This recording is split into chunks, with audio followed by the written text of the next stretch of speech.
ये मानव जीवन का सार क्या है? मानव जीवन क्या है और कौन सी गति के अधीन हम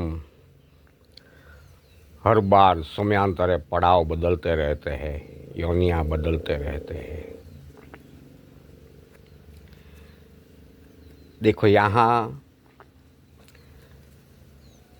एक बहुत बड़ा सवाल पैदा होता है। पहले ये जानना बहुत ज़रूरी है कि हम कौन हैं, मैं कौन हूँ। लक्ष्य राशि के हर जीव में समाया हुए अदृश्य शक्ति कौन है और कौन सा किरदार निभाने के लिए उसने शरीर धारण किया है, ये सभी चीज़ें समझने की बहुत ज़रूर है। पहले तो मैं आपको ये बता देता हूँ कि हर जीव के अंदर, लक्ष्य राशि के जितने भी जीव है, हर जीव के अंदर जो शक्ति अदृश्य रूप में पूरी हुई है, वो सभी में समान रीति से काम करती है। हर कोई जीव में देखने की क्षमता दिया है, सुनने की क्षमता दिया है, बोलने की क्षमता दिया है, विचारधारा की क्षमता दिया है, विस्तरण करने की क्षमता दिया है, कोई भी चीज़ को समझने की क्षमता दिया है। इसका मतलब ये साफ होता है कि हर जीव में शक्ति समान रीति से ही छुपी हुई है, कोई फेरफार नहीं है। जैसे मैं देख सकता हूँ, आप भी देख सकते हैं, दूसरे जीवों भी देख सकते हैं। जैसे मैं बोल सकता हूँ, ऐसे दूसरे आप भी बोल सकते हो, दूसरे जीवों भी बोल सकते हैं। जैसे मैं सुन सकता हूँ, आप भी सुन सकते हो, दूसरे जीवों भी सुन सकते हैं। जैसे मैं विचार करता हूँ तो आप भी विचार कर सकते हो, दूसरे जीवों भी में थोड़ी विचारधारा है। लेकिन सभी लक्ष्य राशि के सभी जीवों में योनि वाइज थोड़ी अलग अलग उनकी सीमित मर्यादा, सीमित क्षेत्र है। फिर भी समान शक्ति काम ही कर रही है, एक ही शक्ति समान रीति से काम कर रही है सभी जीवों में।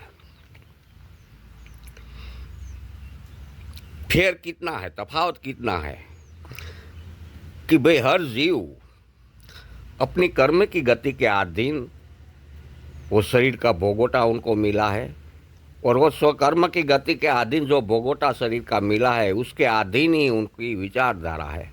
बस इतनी तफावत है, और कोई तफावत मुझे दिखती नहीं है। ये पहले बहुत जानना जरूरी था। अब हम जानते हैं कि मानव जीवन का सार यानी हेतु क्या हो सकता है। बहुत बड़ा अजीब सा सवाल है हमारे लिए। तो पहले तो सर्वत्र ब्रह्म ही विराजमान है। सिर्फ एक ही ब्रह्म का अस्तित्व चारों तरफ इस सृष्टि में है। जो मैंने आपको पहले कहा शुरुआत में कि सभी जीवों में समान शक्ति काम कर रही है। तफावत फिर इतना है कि कर्म की गति के अधीन उनका कर्म का भोगवटा अलग है, और विचारधारा अलग है, और शरीर अलग है। बस इतना ही फेर है। इसलिए सभी शरीरों में जो अदृश्य रूप में काम कर रही है जो शक्ति, वो ब्रह्म का ही अंश है। ब्रह्म ही कहा जावे, ब्रह्म का ही अंश कहा जावे। तो सर्वत्र एक ही ब्रह्म का अस्तित्व मौजूद है। तो फिर हम कौन है, ये भी बहुत एक बड़ा सवाल है, जानना बहुत जरूरी है। क्योंकि चारों तरफ तो ब्रह्म का ही सत्ता है, तो हम कौन है। अब स्वयं ही ब्रह्म से अलग है कि अन्य लक्ष्य राशि के शरीरों में जो है वो भी कौन है, इसके ऊपर थोड़ा मनन मंथन हम सभी को करना चाहिए। हम सभी ये भी जानते हैं कि पंच तत्व का शरीर जो कायम नहीं है, नाशवंत है। तो ब्रह्म तो नाशवंत नहीं है। ब्रह्म सदा ही विद्यमान है और सक्रिय है। तो शरीर तो नाशवंत है। शरीर नाशवंत है तो अंदर ये शरीर चलाने वाला कौन था, ये भी बहुत बड़ा सवाल है। ये जो शरीर चलाने वाला था वही ब्रह्म था। इस शरीर छोड़ के जाने वाला कौन था, इस शरीर छोड़ के जाने वाला वो भी ब्रह्म था।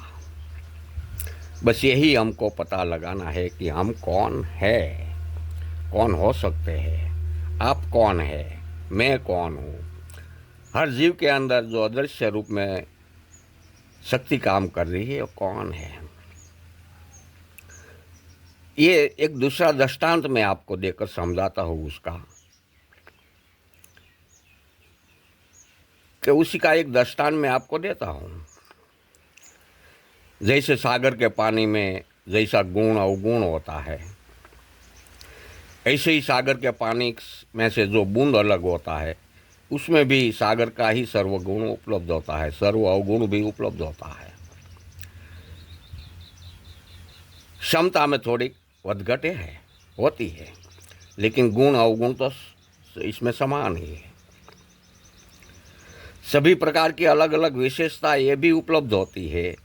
बिल्कुल ऐसे ही ये भव सागर में, ब्रह्म रूपी सागर में जो भी जीव, जो भी गुण विशेषता है वो भी सभी आपके अंदर है, और सभी लक्ष्य राशि के जीवों के अंदर भी उपलब्ध ही होता है। लक्ष्य राशि के सभी पंच तत्वों के शरीरों में भी ब्रह्म रूपी सागर का ही बूंद शरीरों में समाया हुआ है। यही दृष्टि से देखने जावे तो इतना मजबूत सबूत है कि ब्रह्म ही सर्वत्र फैला हुआ है। चारों तरफ ब्रह्म ही विद्यमान है। शरीरों के अंदर भी ब्रह्म विद्वान है और बाहर भी ब्रह्म विद्वान है। सभी शरीरों में ब्रह्म रूपी सागर का ही बूंद है। इसलिए कहते हैं कि सर्वत्र ब्रह्म रूपी ही सत्ता है। कहीं ज़्यादा है तो कहीं कम है। जैसा शरीर है वैसा उसमें सत्ता है, क्षमता है।